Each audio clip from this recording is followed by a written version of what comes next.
So TLDR, right? We're going over some stuff about just team comps, right? We're running a 3-cell or 2-cell. In short, what a cell means is just team. It's Naruto talk. All right, guys, keep up with the times. Anyway, I guess you would have to go back in time to do that. But anyway, point being is that right now, Yinlin is out. And I've been doing a lot of testing with Yinlin and Kakarot in particular. So a lot of this has come down to how I feel. So you could consider this feels crafting. I have not done any of the numbers yet. I really don't care to do the numbers. Somebody else could do the numbers.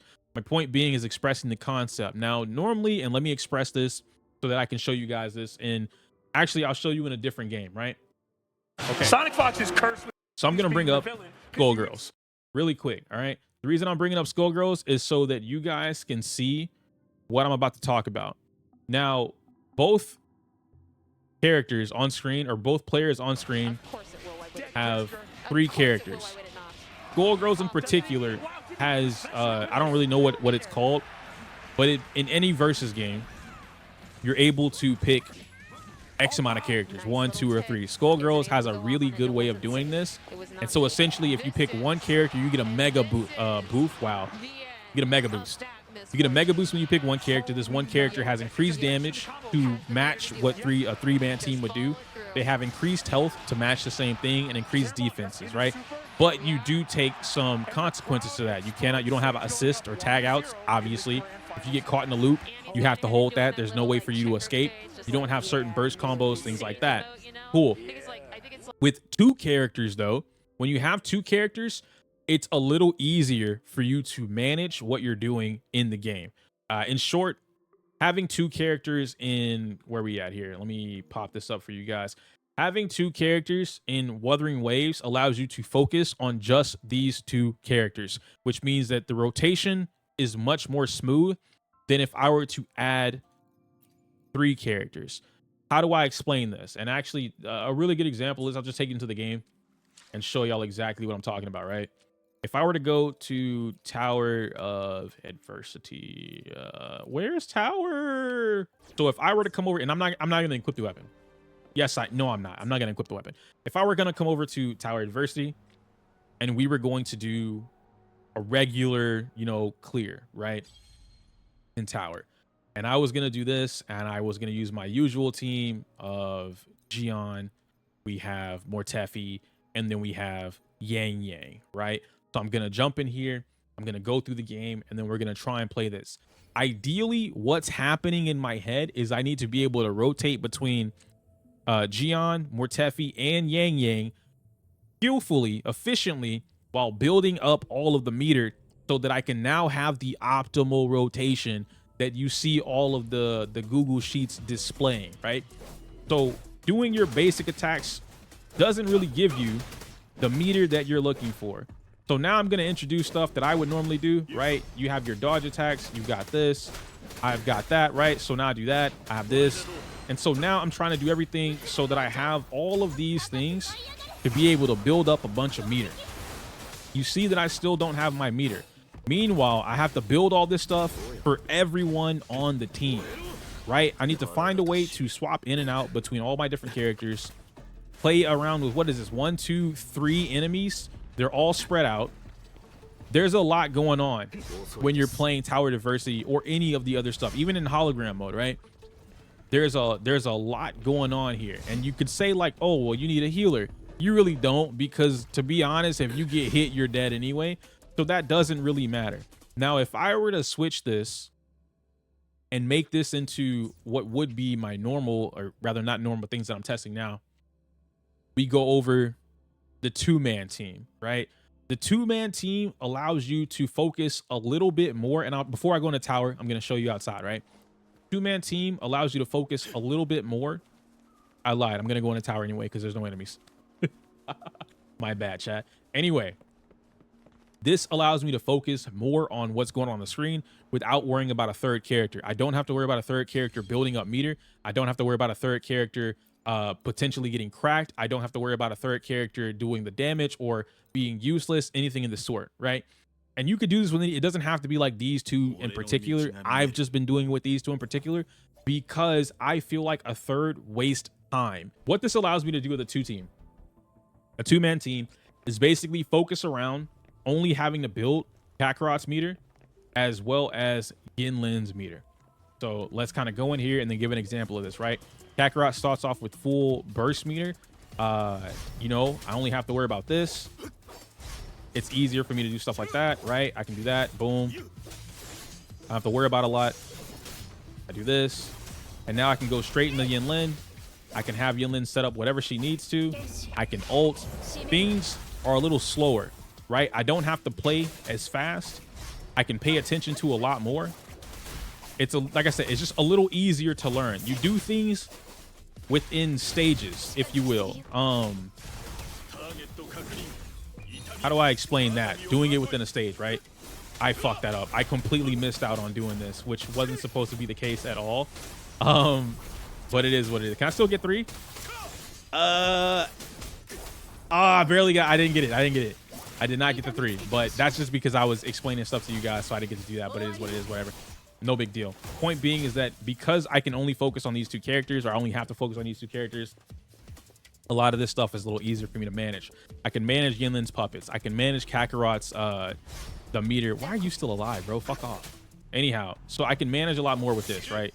The concerto meter that I have going on, who's doing what, when I want to swap out into another character, if I want to use the techniques that I'm familiar with, which is like negative edging characters and whatnot, all that kind of stuff. It's just little shit like that that makes it a little easier for you to manage. But I don't want to talk too long about that outside of the concept. This is something that I'm still working on, right?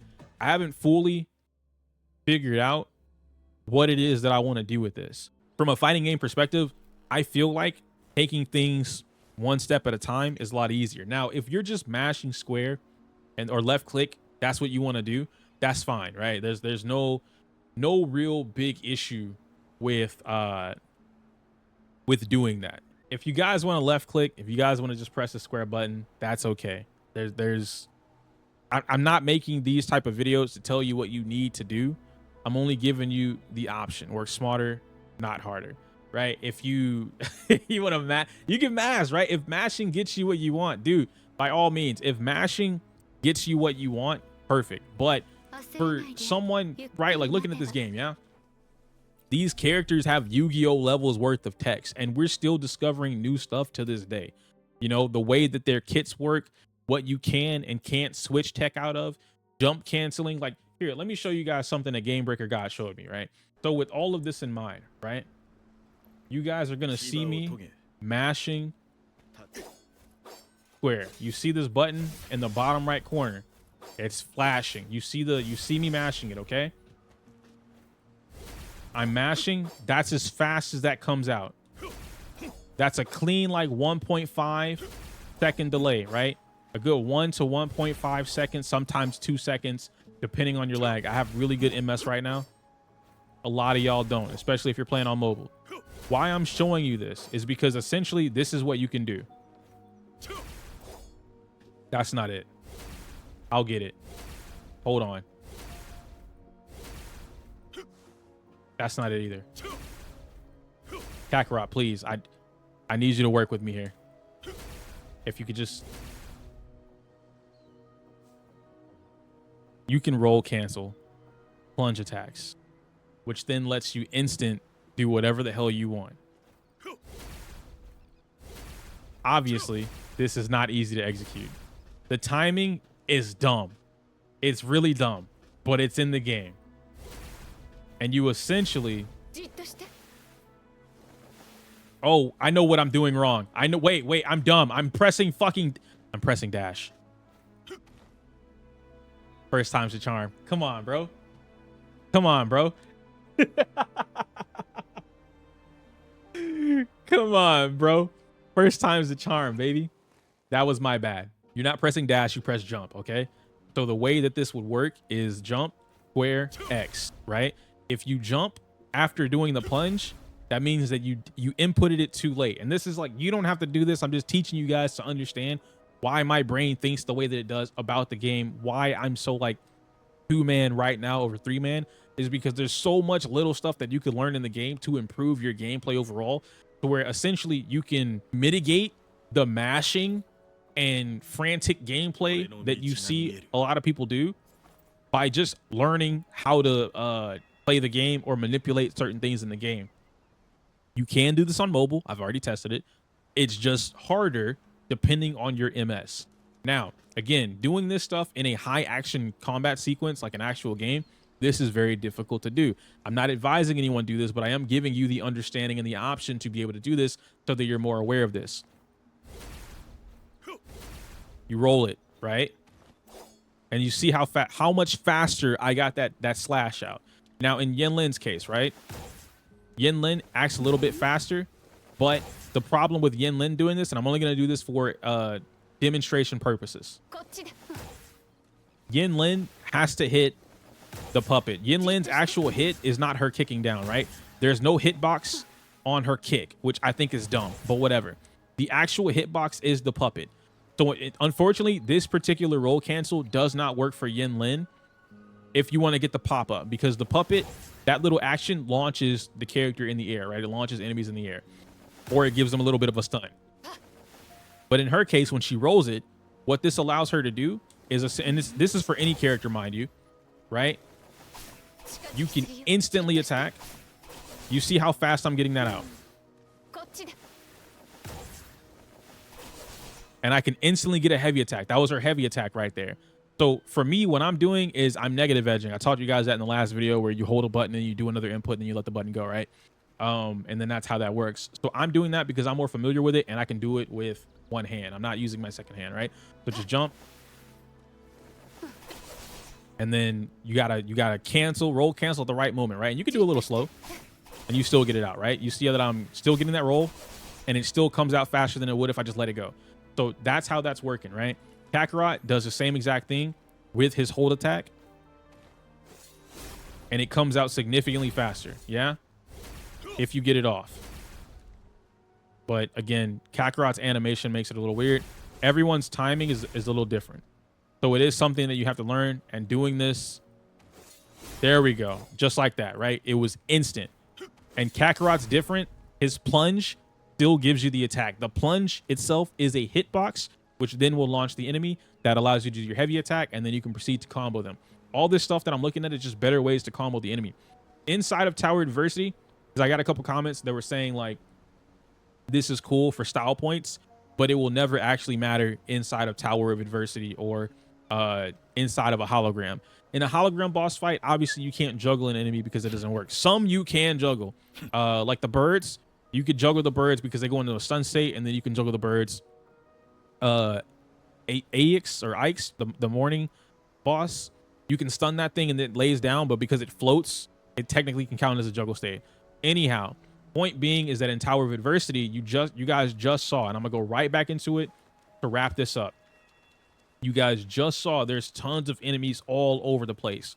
All that stuff that I taught you, the style points that I taught you in the previous one, are mega effective in Tower of Adversity.